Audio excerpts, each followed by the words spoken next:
Hukum administrasi negara menjadi bahasan kita di kuliah online kali ini. Apa itu hukum administrasi?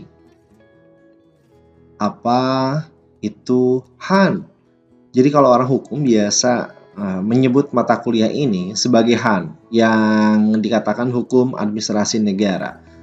Baik, kita mulai pembahasan dari definisi administrasi negara dulu ya, belum ada kata hukumnya nih. Jadi kan saya bacakan saja bahwa administrasi negara dapat diartikan, tentu saja ini berpermainan mengenai persepsi ya. Salah satu persepsi dari definisi administrasi negara adalah pengaturan kebijakan yang dilakukan oleh pemerintah atau aparatur negara agar tujuan negara dapat tercapai secara efektif dan efisien.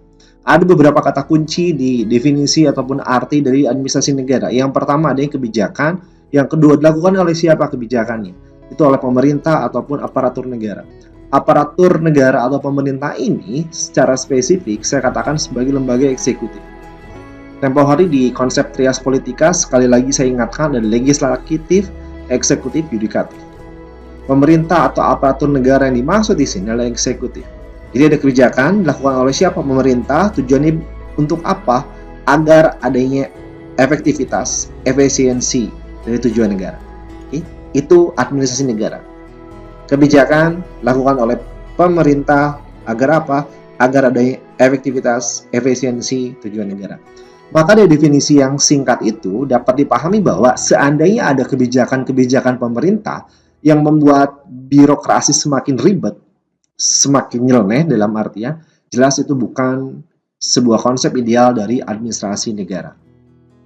Lantas bagaimana pengertian dari HAN atau hukum administrasi negara itu? Tadi kan baru kata administrasi negaranya ya. Sekarang bagaimana saat ada tambahan atau imbuhan kata hukum di depannya? Yang pertama perlu dipahami, ada doktrin atau pendapat ahli yang ingin saya kemukakan di sini. HAN itu merupakan bagian dari hukum publik. Hukum publik artinya ini bila ada pelanggaran maka aparat bisa langsung masuk, negara bisa langsung. Berbeda dengan yang private ya kan. Nah, saya bahas belum. Bagian dari hukum publik. Oke. Hukum administrasi negara dapat dijelaskan sebagai peraturan-peraturan pemerintah umum. Nah, menjadi kan lebih lebar ya. Peraturan-peraturan pemerintahan umum. Tambahan dari definisi yang selain sebelumnya, kebijakan ini yang dilakukan oleh pemerintah dibuat dalam bentuk aturan, dalam bentuk hukum. Maka dengan demikian, nanti adanya aturan-aturan yang mengatur hubungan antara pemerintah dengan warga negara, atau hubungan antara organ pemerintah, yang satu dengan yang lain. Jadi saat kita membahas mengenai administrasi negara, ada kebijakan yang dilakukan oleh pemerintah, yang dibuat oleh pemerintah untuk efektivitas efisiensi. Lalu apabila hukum administrasi negara, kebijakan-kebijakan itu bukan sekedar cuap-cuap ataupun lisan belaka, dibuat tertulis, dibuat secara resmi. Itulah definisi inti dari hukum administrasi negara. Lalu bagaimana mengenai ruang lingkupnya? Seperti saya bilang beberapa saat yang lalu, HAN berkaitan dengan kekuasaan eksekutif. Tempo hari sekali lagi diingatkan pada konsep eksekutif dari legislatif, eksekutif, yudikatif. Eksekutif biasa dikenal dengan melaksanakan aturan, melaksanakan undang-undang. Dengan konsep trias politika itu, maka konsep eksekutif tidak sekecil itu, tidak sesempit itu. Apa maknanya? Dalam hal sudut pandang HAN, perlu dipahami mengenai terminologi dan dinamika yang ada. Maksudnya apa? Jadi ada istilah di sini dengan bestureh. Ada unsur utama bestur, berkenaan dengan sturen dan sturing. Nah, apa itu? Reh itu hukum.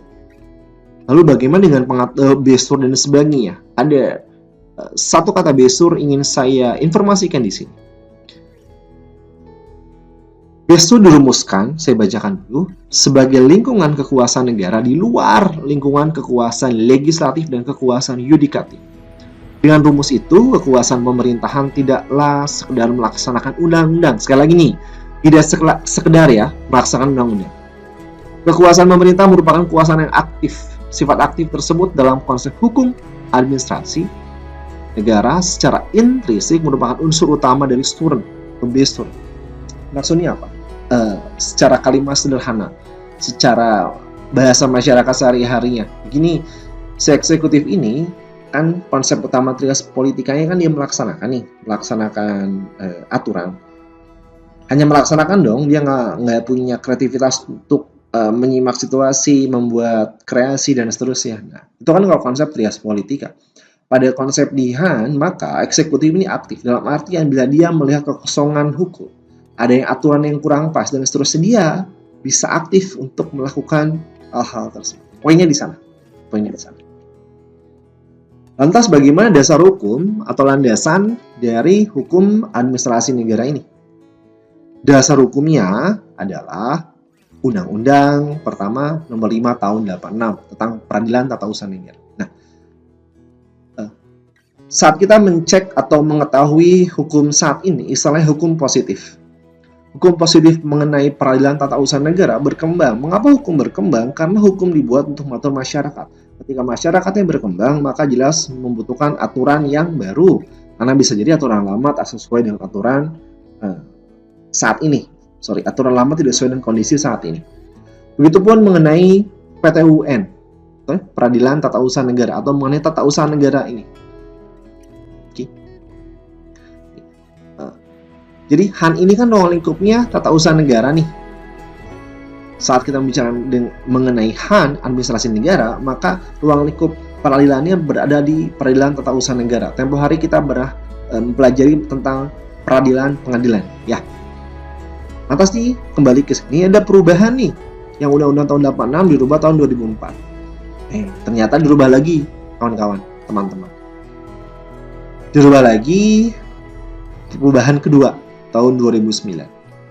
Bahkan jadi perubahan ini biasanya tidak akan keseluruhan, namun ada tambahan beberapa pasal misalnya, atau edit istilahnya ya, ada sebuah pasal. Jadi saat Anda nanti membaca mesti keseluruhan di 86 sampai 2009. Kalau saat Anda memahami, Anda yang saat ini bergerak dalam bidang administrasi negara mesti memahami hal tersebut dari awal sampai akhirnya, bukan sedikit atau sebagian-sebagian. Hal ini penting.